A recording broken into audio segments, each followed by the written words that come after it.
Welcome to the Sam Sorbo Show. I'm your host, Sam Sorbo. Thanks for joining me on mojo50.com today, and also at YouTube, my YouTube channel. If you want extra content, go to sorbos.locals.com and join me there. Join me and my husband actually there. But for the time being, I've got a great show for you today. We're going to talk about a murderous cop story, but not the one the media wants to cover. It's a different story. And it's really heartbreaking, actually. I'll get into that. Also, our unemployment figures and some odd statistics that we have going on. The EU is touting a brand new protein source. Wait till you hear this. Plus, I have two great guests on the show today. Lucas Miles will be joining us to talk about his new book, The Christian Left, and also Matt Embry, who has an incredible story of overcoming the odds and defying the medical experts. And I always love stories like that. If we do have time, I'll get into the mail because I've got some great mail to go over with you. And incidentally, thank you so much for reaching out. There's a lot of you out there who are just reaching out in support. I do read your emails and I do appreciate it. I read your comments here on YouTube. If you comment here, but also if you go to my website, samsorbo.com, where you can incidentally get all of my books and see my videos on home education. It's something that I'm passionate about, as you probably know by now, if you've listened to the show for any period of time. In fact, I have some very exciting news.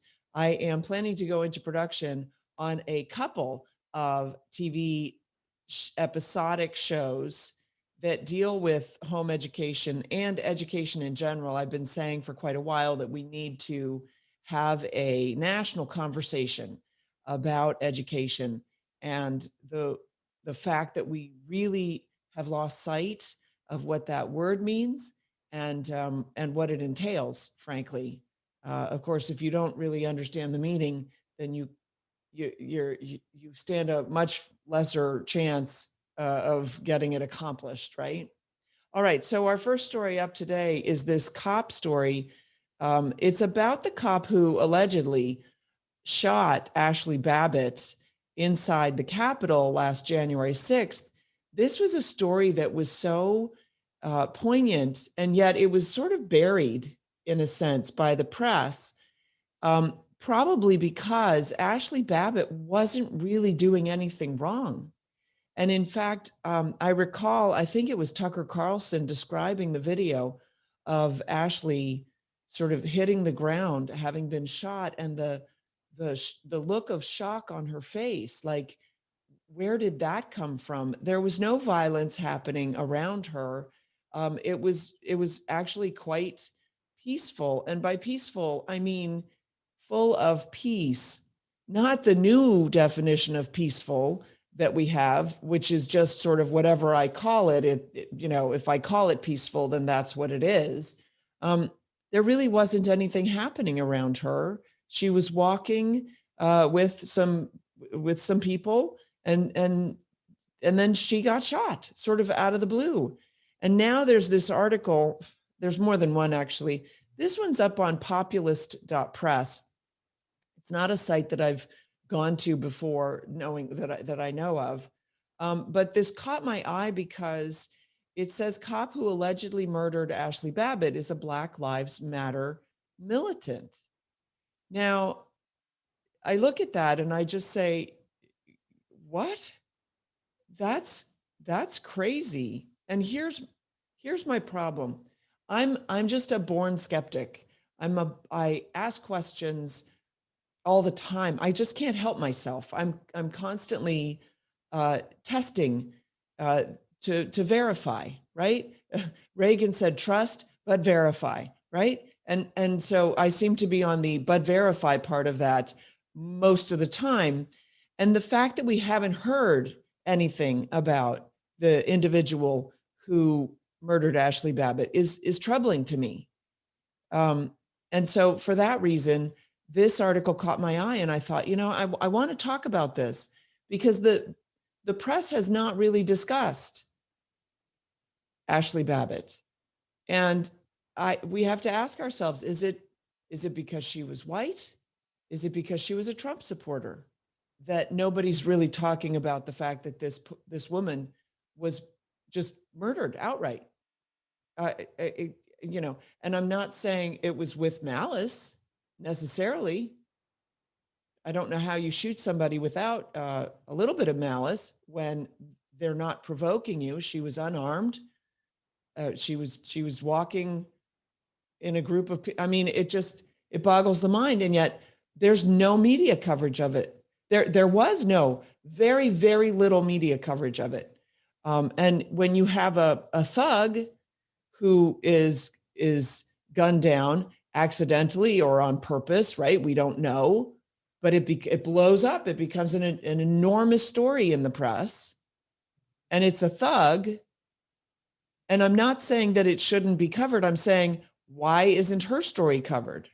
That's all I'm saying. Now, Red Pilled Media has apparently uncovered evidence confirming previous reporting through self-incriminating Facebook posts that reveal that Agent Bailey, who is is a Brazilian immigrant who has pledged his allegiance to Black Lives Matter. And there are photos. And apparently he went so far as to vow murdering Trump supporters. Now, this is an individual who does work at the United States Capitol in the police force, works at the federal government. He's from Rio. The Capitol Police absolutely refused to release the name of the officer. The media didn't ask for a name and then diverted all the attention away from that crime. It's a crime. Where is the media saying, what was the provocation? Why did he pull a gun on an unarmed individual?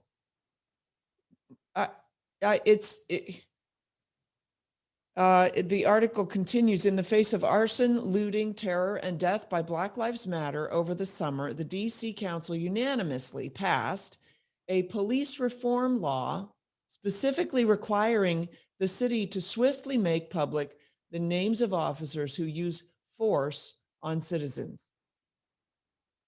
Well, suffice it to say that they're just disregarding that new law that they created in this particular case. And that's why when people say, oh, you know, obviously the January 6th riot at the Capitol, it was a result of right-wing violence, I say, no, it wasn't. No, absolutely not. Then they have photos in this article of the individual being awarded a medal, of this individual standing behind President Trump. And they point out there's a specific bracelet that he wears. It's black and white. I don't know if it has if it has any significance corresponding to any membership in any organization, much less Black Lives Matter. But they point out that it's the same bracelet that was worn by the shooter who murdered Ashli Babbitt. And then it says that this individual has been in the spotlight before, was seen sporting that bracelet, that wristband on many occasions, including when the media was celebrating him for his incompetence in allowing a deranged leftist gunman to open fire on congressional Republicans during a baseball practice in Virginia in 2017. You might recall that. It featured the GOP House Whip, Steve Scalise, who suffered bullet wounds and nearly died on the spot as a result of Bailey's apparent negligence in protecting him, which was his only job that day as Scalise's personal bodyguard. Why aren't we calling into question these individuals? Are we so far gone in our sense of diplomacy that we are refusing to logically evaluate our actions and the actions of others around us? Are we so far gone that we are incapable of assessing right and wrong, of assessing behavior and behavioral patterns? It seems like we can do it going one way, but not going the other way somehow. Or the left can do it with impunity, but the right cannot do it at all, can't accomplish it at all. It's crazy. All right. You know what? I'm going to cover this right now because I have a few more minutes in this segment. I received an email from a friend of mine whose daughter attends a local college in, I guess they're in Idaho.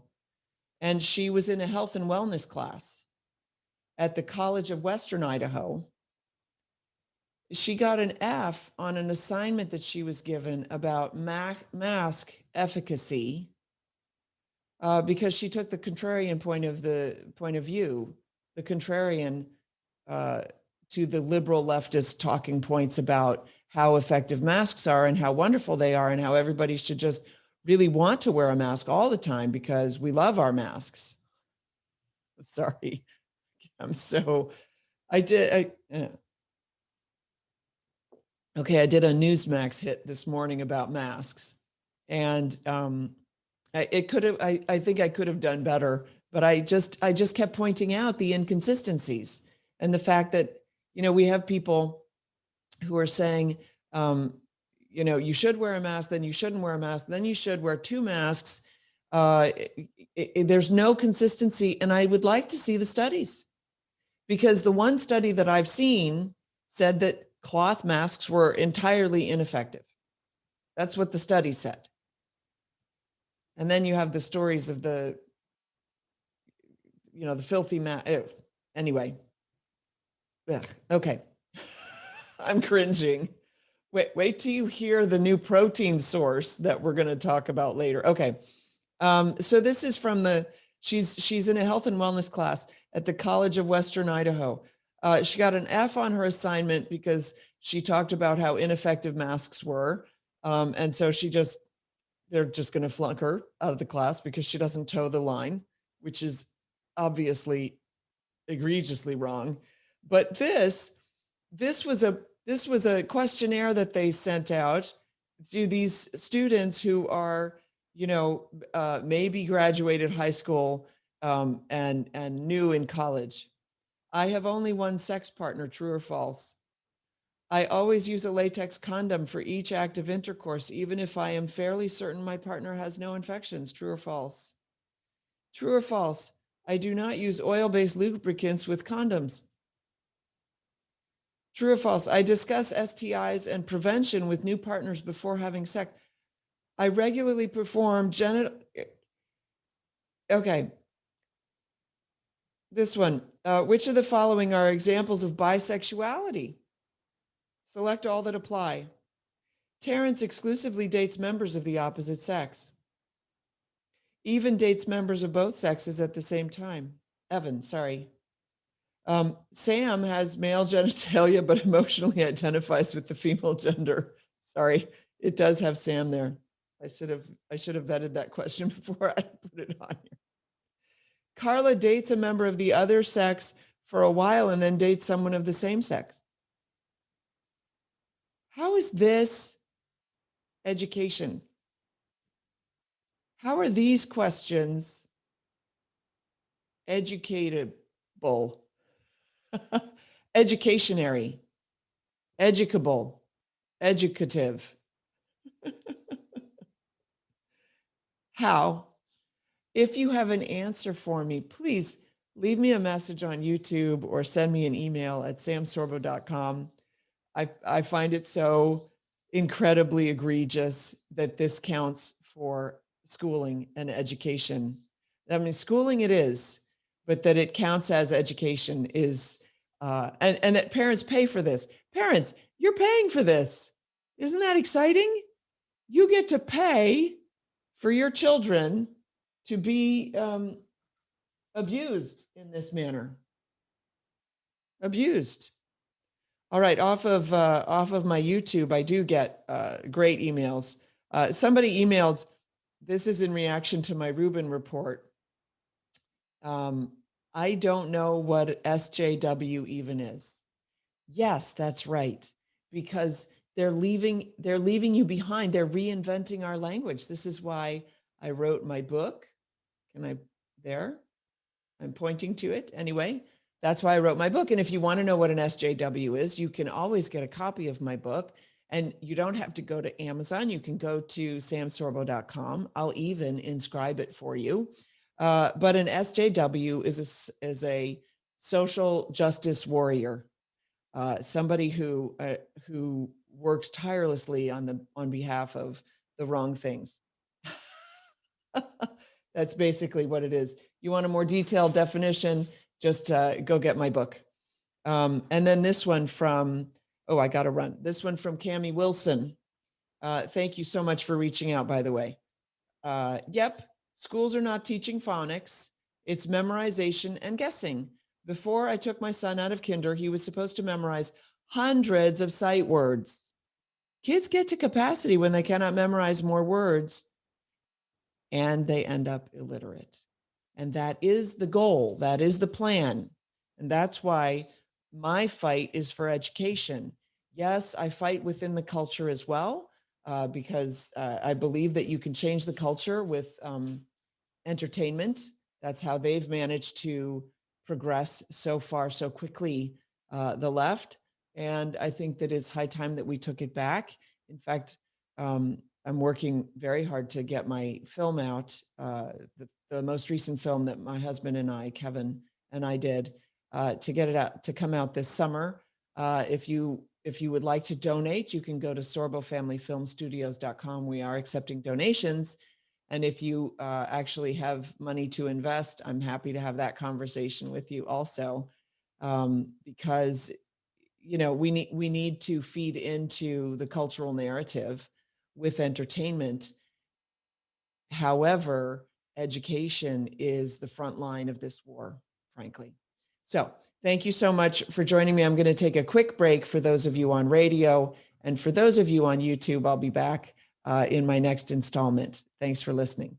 Hi, I'm Sam Sorbo. Thanks for watching me here. If you want more great content, go to sorbos.locals.com, and don't forget to subscribe with the button below. Thanks for watching.